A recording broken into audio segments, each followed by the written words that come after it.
Nosaltres entenem que en els llocs on es desenvolupa un turisme de qualitat cal també que vagi aparellat a unes condicions laborals de qualitat, a uns sous dignes, a una formació adequada, i aquest mateix estiu s'han produït situacions contràries. En determinats llocs s'han produït, com altres anys, baixos salaris, contractacions més enllà de la regulació, fins i tot sobreocupació. Nosaltres creiem que caldria apostar clarament per una formació en el tema de relacions laborals, tant en l'empresariat del sector turístic com en els propis treballadors, perquè si volem generar una marca de qualitat, aquest és un element essencial.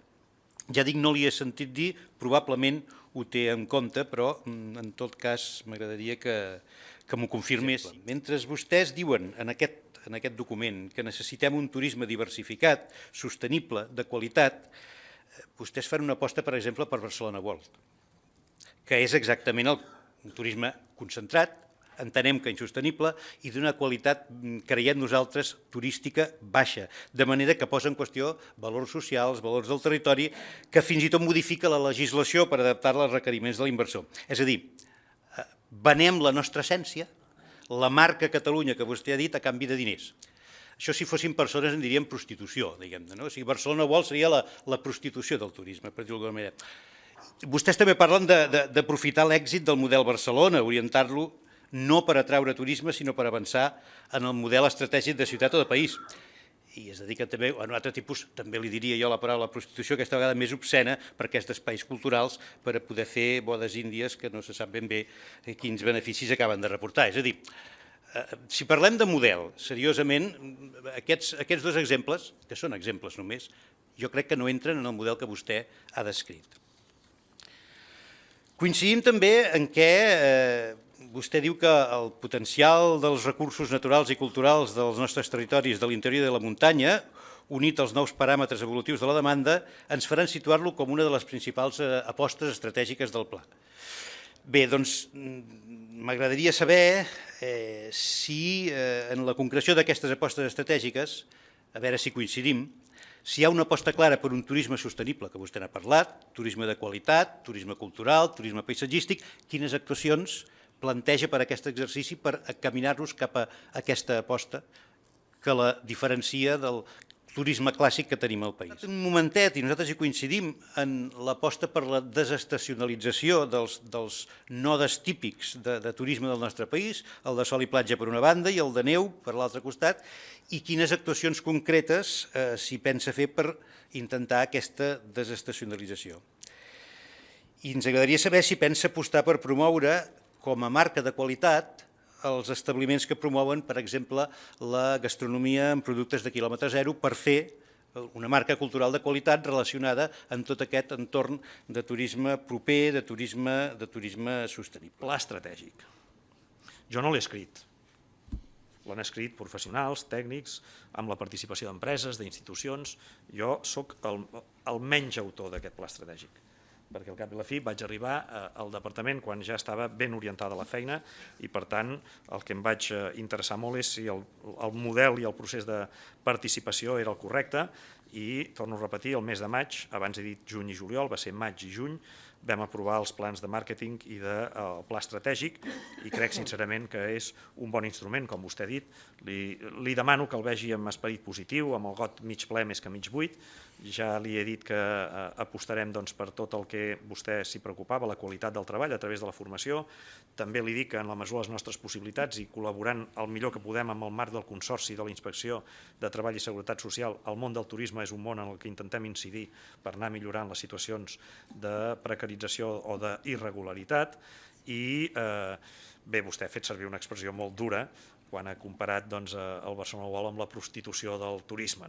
Vaja, a mi m'agradaria pensar que és un projecte interessant, que si el fem ben integrat en el país ens pot aportar una oferta que avui no existeix en el nostre portafoli turístic de país per mercats que poden generar també aportacions interessants i encara consolidar més la nostra aposta. Si ho fem bé, que estic convençut que ho farem bé.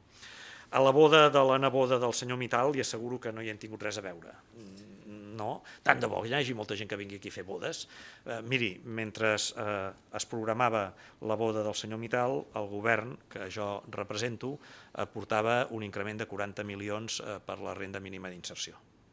Crec que és compatible trobar equilibris de com prioritzar els nostres recursos de país, tant de bo tinguem esdeveniments d'aquests que encara ens situen més a l'aparador com a ciutat de moda, com a país de qualitat, on la gent troba un estil de vida agradable, on som capaços, malgrat que és evident que hem de continuar treballant, i amb l'Ajuntament de Barcelona i amb altres territoris ho fem, de conciliar, vostè deia, la integració i la invasió, oi?, dels residents amb els turistes. Sí que és un equilibri fràgil, però que hem de treballar.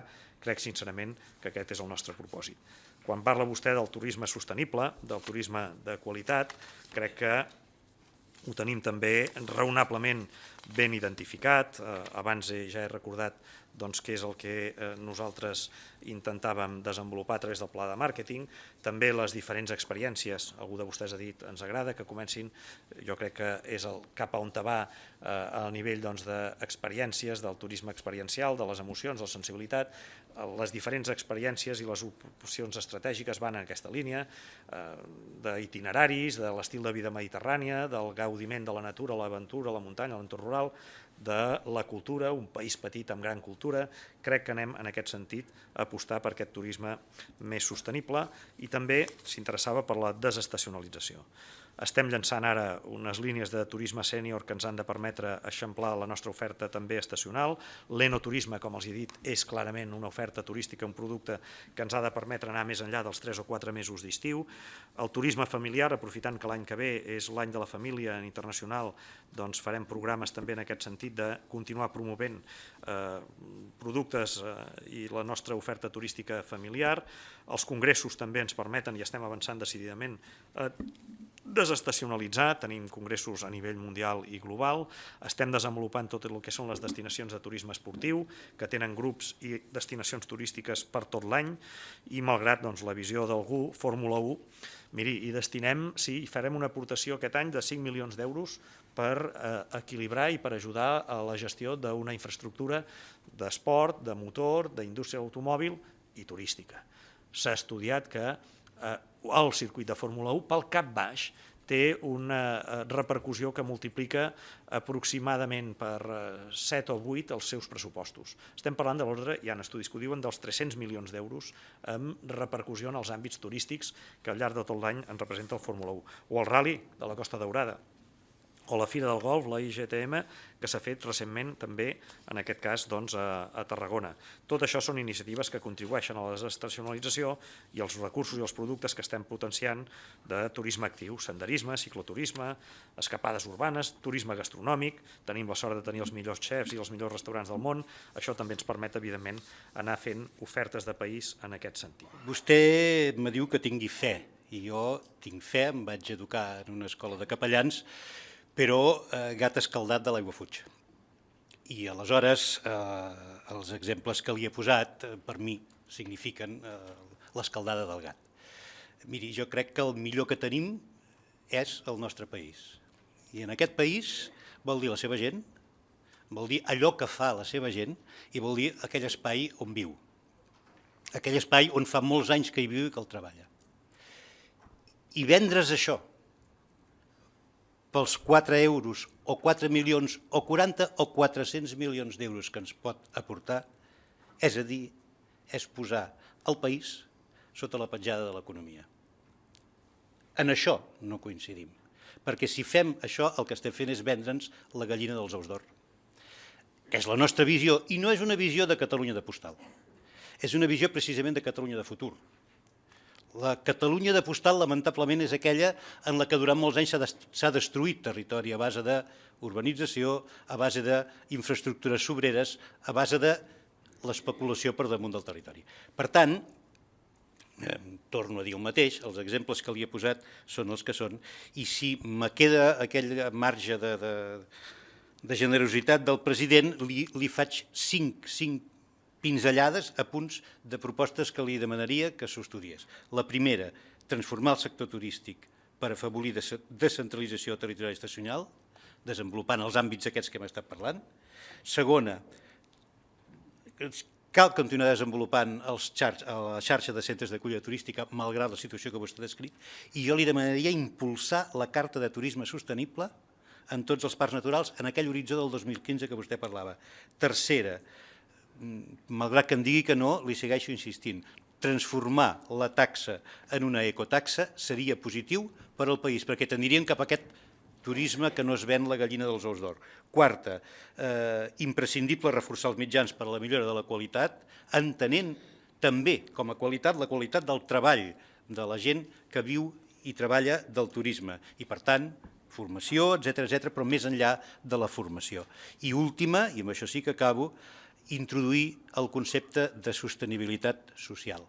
Sostenibilitat social, ja ho he dit abans, el concepte de càrrega social, capacitat d'acollida turística, introduir mesures que ajudin a facilitar la convivència entre turistes i residents i promoure fórmules de turisme just que incorpori major participació de la gent que viu en el territori, que tal com he dit és el millor que tenim nosaltres aquí avui. Moltes gràcies. A continuació.